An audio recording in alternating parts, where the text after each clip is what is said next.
안녕하십니까? 기독교의 기원에 대한 아, 대화를 하고 있는, 대화라기보다도 이제 독백이 되어버렸는데, 조 박사라고 합니다. 네. 지난 시간에 저희가 왜 기독교의 기원에 대한 연구가 필요한가에 대해서 한번 이야기를 좀 나눠드렸는데, 그래서 뭐 유대교적 접근도 할 수 있고, 그리스 로마 종교 배경에서 할 수도 있고, 또는 이제 종교 사학파였던 관점 속에서도 할 수도 있어요.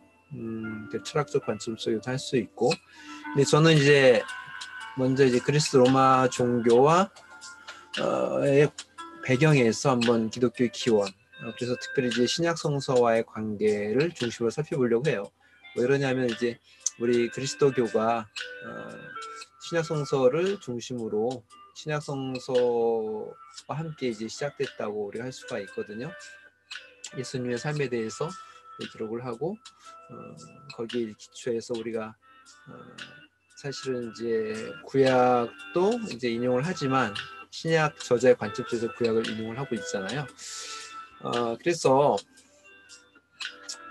저는 이제 그리스 로마 종교의 배경과 사상이 신약 성서의 신학, 예를 들면 이제 그리스도론, 기독론, 그다음에 신론, 이제 부활 사상, 그다음에 침례, 세례라 그러죠. 그다음에 성찬, 뭐 이런 것들의 어떤 형성과 발전에 좀 어떤 영향을 주었는가, 특별히 이제 사상사 또는 문학적 영향들을 이제 살펴보려고 합니다. 그래서 이제 그러다 보면 신약서도 이제 본문에서 좀 해결되지 않는 그런 본문들이 있어요. 거기에 대해서 좀 나름의 해결책을 제시해 줄 수 있다고 생각을 하거든요. 그래서 어떻게 보면 좀 창의적인 해석을 좀 할 수가 있어요. 제가 이제 창의적인 해석을, 새로운 해석을 얘기한 이유가, 뭐 저희가 2000년 동안 뭐 교부 시대부터 해가지고 지금까지 신약성서나 이제 구약성서를 비롯한 신약성서에 대해서 굉장히 많은 해석을 해왔잖아요. 기라성 같은 학자들이. 그러니까 이제 좀 약간 진부한 감도 있고, 새롭게 해석한다는 게 쉽지 않아요. 근데 저는 이제 성서는 이제 매 세대만 새롭게 번역되어야 한다는 어떤 그 학자의 얘기처럼 이 시대에 맞게 성서가 또 새롭게 번역되고 해석되는 어떤 작업들이 굉장히 필요하거든요. 근데 이제 기독교가 끊임없이 이제 자기 갱신, 또 사회 개혁 이런 걸 하려면은 뭔가 이제 기독교 자체가 그것을 할 수 있는 원동력, 힘이 있어야 되는데, 그 힘이 사실은 우리가 기독교가 성서에 쓰기잖아요. 그러니까 성서에 대한 깊이 있는 연구와 그리고 또 새로운 해석이 반드시 필요하다고 생각을 하기 때문에 그렇습니다. 사실 신약 성서를 포함하는 이제 기독교, 우리가 믿고 있는 기독교는 2000년 동안 굉장히 풍성한 그리스 로마 문화와 종교의 토양 가운데서 기록되었습니다. 뭐 제가 이것은 이제 뭐 나중에 더 구체적으로 살펴보겠는데, 기본적으로 이제 구약 성서는 이제 신약 성서를 이해하는데 굉장히 1차적인 자료죠. 그리고 우리는 이제 교회 다닐 때부터 항상 구약은 신약의 그림자다. 그래서 구약 성서를 통해서 신약을 이제 이해하는 그런 방식을 취해왔습니다. 사실 그것이 틀진 않아요. 어느 부분에 있어서 되게 맞는 부분이 많이 있습니다. 그런데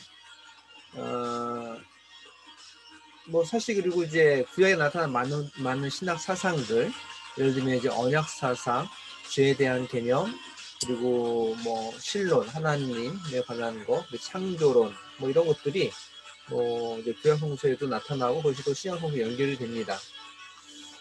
그러니까 이제 당연히 이제 구약 성서의 어떤 지리와 문화 그리고 역사는 이제 신약 성서 연구의 중요한 자료가 됩니다.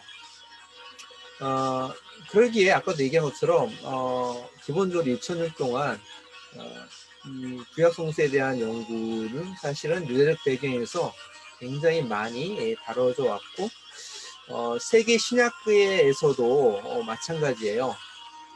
세계 신학계에서도 뭐 그 거의 대부분의 학자들이 제가 생각하는 뭐 80% 이상의 학자들이 이제 유대교적 배경에서 이제 신약 성서를 해석하고 연구하고 또 기독교의 어떤 기원을 찾아가는 그런 가운데 있습니다. 그런데 저는 기본적으로 신약 성서의 저자들, 그러니까 사도 바울을 포함한 마태, 마가, 누가, 요한의 어떤 저자들이 기본적으로 모두 헬라화된 유대인이었다고 봐요. 또는 헬라화된 유대인 또는 헬라인들로 봐요. 유대인은 유대인이지만 이제 헬라화된 유대인이죠. 이게 무슨 말이냐면은 여러분들이 이제 미국이나 다른 나라에 살고 있는 이제 교포들을 생각하면 돼요. 미국에 있는 교포들이 이제 2세나 3세, 2세 중에서는 그래도 이제 한국말을 좀 하는 사람들이 있는데 3세만 가더라도 한국말을 되게 어려워해요. 한국 어떤 혈통 가지고 있지만은 영어를 배우고 영어 교육을 받고 그러다 보니까 이제 정신 구조나 사고 체계 자체가 굉장히 미국인이에요. 예전에 성김이라는 우리 주한미군 대사가 우리나라에 왔잖아요. 성김 대사는 한국에 있을 때 그래도 거기는 이제 이민 1세대, 2세대라 그래야 되나? 하여튼 그러다 보니까는 한국 음식도 좋아하고 한국말도 잘하지만 그러나 그 사람이 가지고 있는 어떤 사고 패턴 그리고 그가 복무한 나라는 한국이 아니라 미국입니다. 그러니까 이제 유대인들도 유대인이라는 어떤 그런 민족적 정체성을 가지고 있었지만 그들이 살고 있는 세계 자체가 그리스 로마 문화라는 그리고 대부분의 어떤 유대인들이 팔레스틴에 살고 있는 유대인들을 제외하고는 모국을 다 잃어버렸잖아요. 그러니까는 헬라어를 이제 어떻게 보면 모국으로 사용하는 그런 유대인들이었다라고 봐요.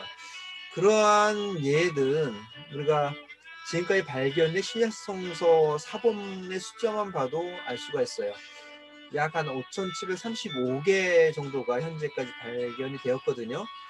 제가 공부할 때는 30년, 20년 전인가요? 그때만 하더라도 사본이 한 5,400개 정도 얘기했었어요. 근데 지금 더 발견된 거죠. 이 중에서 이제 헬라어 사본이에요. 예를 들면 라틴어나 아니면 이제 다른 방언으로 쓰여진 사본을 제외하고 헬라어 사본만 이 중에 약 2,000개 어떤 대문자 히라버 성구집 우리가 이제 성시 교독할 때 쓰는 걸 성구집이라 하거든요. 이를 제외하더라도 파피루스 사본과 대문자 사본이 약 3,000개 정도 헬라어 사본이 존재합니다. 단 하나도 히브리어로 기록된 신약성 사본이 발견되지 않았어요. 참 희한하죠. 유대인들이고 유대적 배경이라고 한다면 당연히 히브리어를 쓰고 히브리어 사본이 나와야 되는데 없어요. 물론 이제 파피아스의 기록에 의하면 이제 베드로가 하여튼간에 마태가 히브리어로 기록했다라는 그런 건 있지만 그런 기록은 있지만 이렇게 발견된 게 없어요. 그러니까 3,000개 이상이 다 헬라어, 코인의 헬라어로 기록되었다는 게 좀 굉장히 중요하다고 봐요. 한국 사람이 한국어로 어떤 자기 어떤 중요한 저서들 기록하지 않고 그걸 영어로 기록했다. 그럼 그 사람의 어떤 사고 체계나 문화가 굉장히 이제 영어 문화권에 속한다는 것을 얘기해 주는 거죠. 마치 우리 교포 3세 한국어를 할 줄 모르는 교포들을 이제 보면 알 수가 있어요. 그들 안에 어떤 한국 명절이나 한국 어떤 정서나 한국 음식 이런 거 남아있지만 그러나 기본적으로 그들이 살아가는 일상생활에서는 영어가 굉장히 압도적으로 많이 사용되었던 것처럼 유대인들도 마찬가지였어요.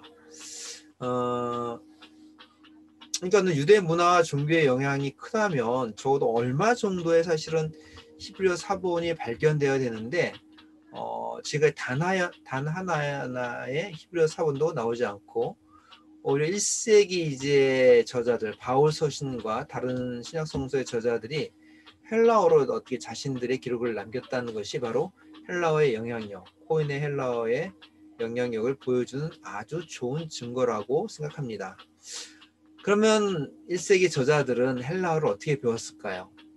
1세기 당시에 호메로스의 어떤 일리아스 오디세이아 그리고 그리스 철학자들의 저서들, 그 중에서 이제 에우레피데스와 를 비롯한 그리스 비극 작가들의 작품들은 광범위하게 헬라 문화권에 유통되었습니다. 그 문학 작품들과 함께 헬라 종교, 그러니까 그리스 종교, 그리스 그리고 로마 시대는 그리스 로마 종교가 전파가 되었어요. 특별히 로마 제국의 어떤 발달된 교통망과 치안을 기반으로 해서 꽃을 피운 이 그리스 로마 종교는 유대교를 통해서 해결되지 않는 신약성서 본문 이해와 해석에 새로운 빛을 비춰줄 수가 있습니다. 그래서 저는 다음 시간에 그러면 이제 우리가 그리스 로마 종교와 신약성서에 대한 그리스 로마 종교와 신약성서에 대한 연구 방법과 동향, 그리고 이제 이것을 통해서 초기 그리스도교, 초기 기독교의 어떤 기원, 뭐를 포함한 우리 기독의 기원을 어떻게 학자들이 연구를 해나가고 있는가에 대해서 그 방법론과 동향을 이제 간략하게 살펴보고 이제 본격적으로 들어가도록 하겠습니다. 두 번째 시간 이렇게 시청해 주셔서 감사합니다. 앞으로도 여러분들의 많은 기대와 성원 부탁드리고 또 부족하신 분들이 있다면 저 배경에 있는 저희 책을 참조하셔서 여러분들이 더 깊이 있게 공부하시면 될 것 같습니다. 시청해 주셔서 감사합니다. 오늘도 좋은 하루 되십시오. 안녕히 계십시오.